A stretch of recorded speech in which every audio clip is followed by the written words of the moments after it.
Welcome to module number 5, the purpose driven business. Now, when you got started with your home business, did you ever stop to think about why you made the decision to pursue entrepreneurship? What was your motivation for doing so? What did you desire to gain from it? What did you hope to accomplish through your business? So let me ask you, what are the short-term, long-term plans you have for your business? Do you have a blueprint? Do you have a business plan? What are you trying to provide and for whom?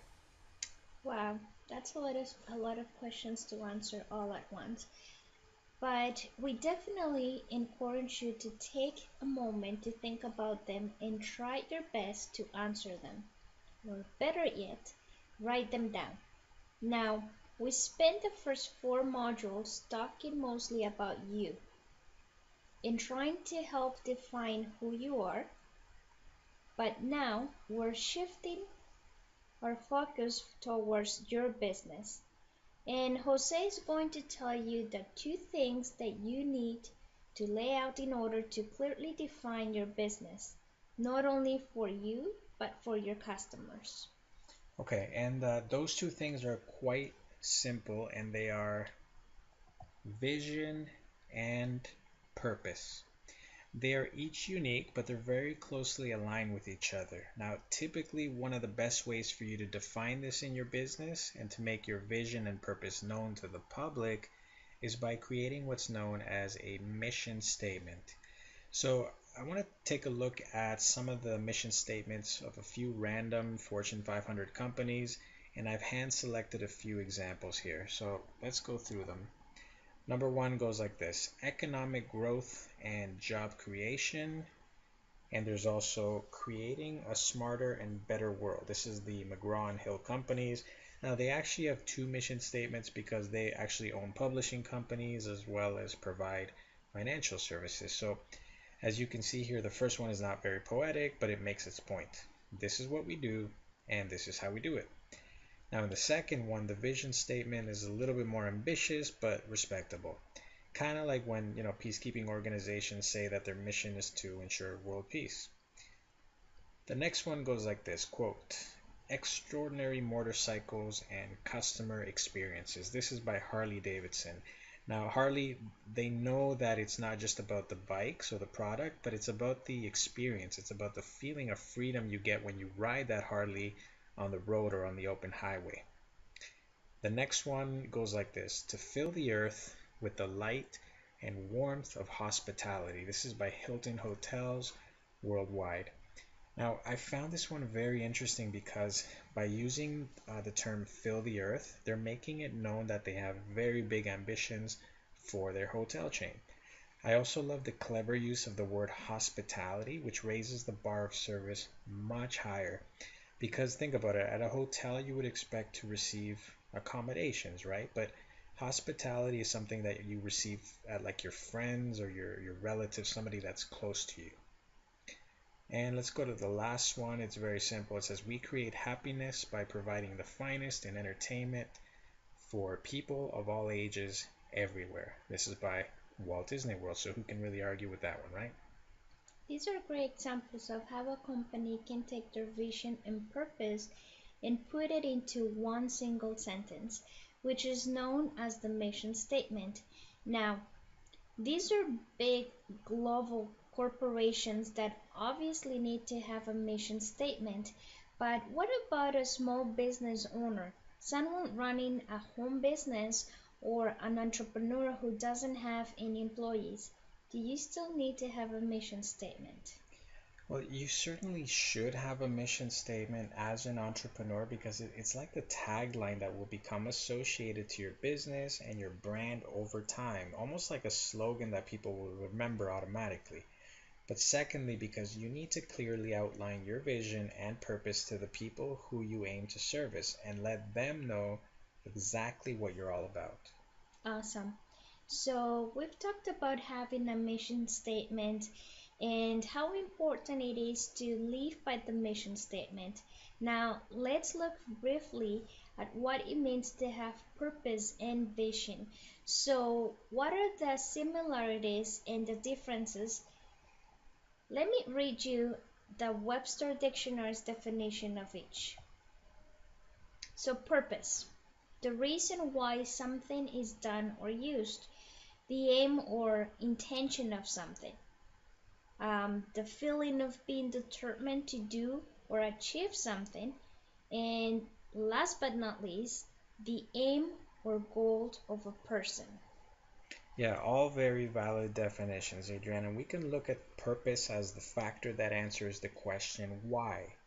Now, you can think about your own business and address the why question in various ways. For example, why is my product better than the rest? Why am I so confident in my business? Why should people buy my services? Why did I choose to be an entrepreneur, etc., etc. Simply put, purpose provides the reason to justify an action. So think about the most common objections people say. For example, give me one good reason why I should blank, or why should I blank? Why should I buy from you, for example, or why should I listen to you, etc. Excellent. So make sure your business has a clear purpose so that you're able to answer those why questions for your customers. You can even have a purpose for each of your products, or at least the most important ones that you carry. Absolutely. And in fact, we wrote an article about this not too long ago. It was called The Importance of a Flagship Product. You see, smart businesses promote more than just their overall brand. They promote the most popular and top-selling product line as well. I remember Burger King commercials that used to end with the slogan, Home of the Whopper. Well, not only are they promoting their most popular burger, but they're reminding you that you cannot get it anywhere else, only at Burger King. So that's clearly outlined purpose right there. So let's define vision.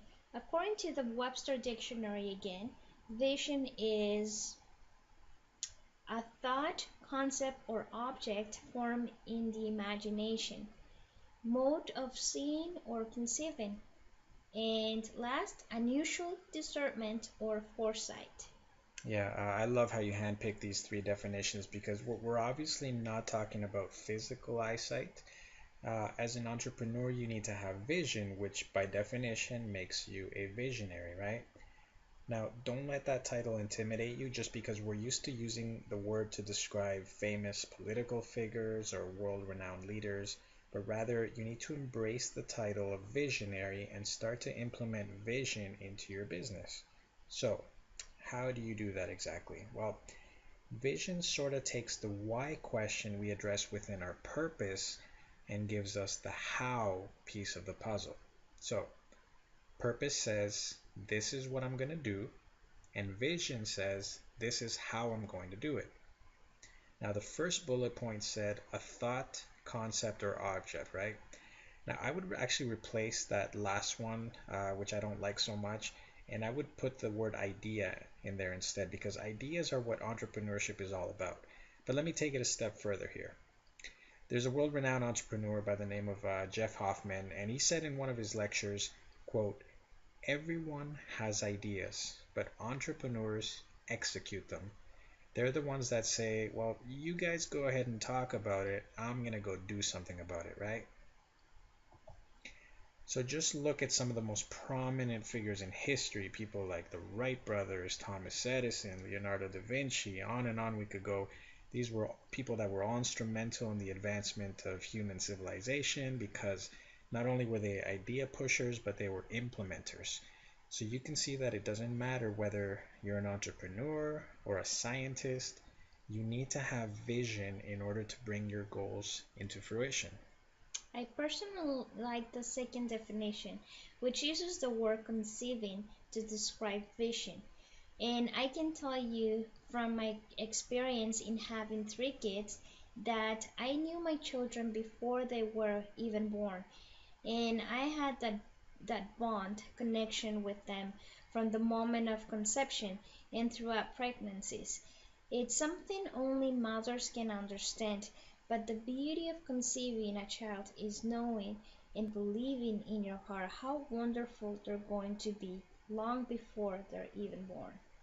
Yeah, that's it's a beautiful example, Adriana. And having vision certainly means to conceive an idea, to see it through that pregnancy stage, and even having those episodes of kicking within the womb, and then finally one glorious day you get to see the fruits of your labor. So I see the comparison here. Now, I know many entrepreneurs even use that term, it's my baby, when they're talking about something like a project or a piece of work that they've put their heart and soul into. So, Jose, tell us about the final bullet point in our definition, and we'll move on to the next module. Yeah, no problem. The last point said to have unusual discernment or foresight, and it's just another way of saying to have good instincts, right? Now, certainly leaders and entrepreneurs need to have good instincts because in life there are no guarantees and nobody can predict or control the future. All we can do is learn to have good foresight. So, in order to step out of the way when something harmful is approaching, sadly, many businesses are like the Titanic. They think that they're unsinkable until that dreaded iceberg comes. Now, equally important is discernment, which is basically the ability to make good decisions, and that involves a number of things like weighing pros and cons, seeing the potential consequences involved, etc. You need to learn that entrepreneurs take calculated risks. They don't make careless mistakes. Now, we certainly provide more in-depth business training exclusively to those who partner with us in our online business, and we'll be telling you how you can do that at the end of this series. But for now, just remember to define your purpose and to have vision within your business. Great. In the next module, we're going to learn why some network marketers fail while others succeed. What we believe is the number one deciding factor which separates the winners from the losers.